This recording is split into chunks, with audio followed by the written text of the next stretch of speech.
একটা কাঠবিড়ালির বাচ্চা আজকে সকালে পেয়েছি। বাসা ভেঙে পড়ে গেছে। আর আমাদের বেড়াল, বড় বেড়াল, জানি না, ও তো খেয়েও ফেলতে পারতো, কিন্তু না খেয়ে ওই কাঠবিড়ালিটাকে নিয়ে এসছে ওর বাচ্চাদের সঙ্গে নিয়েই। সকালে মানে ঘুমিয়েছিল সারা রাত, আমি সকালবেলা উঠে দেখি দরজার সামনে একটা, এবং বেড়ালদের সঙ্গে এই কাঠবিড়ালি রয়েছে। তারপরে দেখলাম দিব্যি বাচ্চার সঙ্গে একেও নিয়ে ঘুমিয়ে আছে।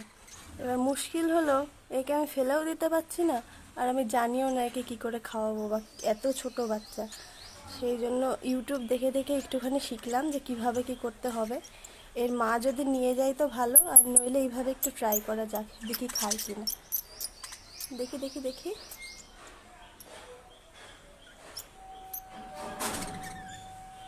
হ্যাঁ, খাচ্ছে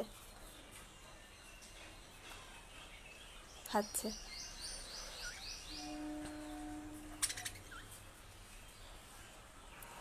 এত ছোট বাচ্চা, আমিও বুঝি না।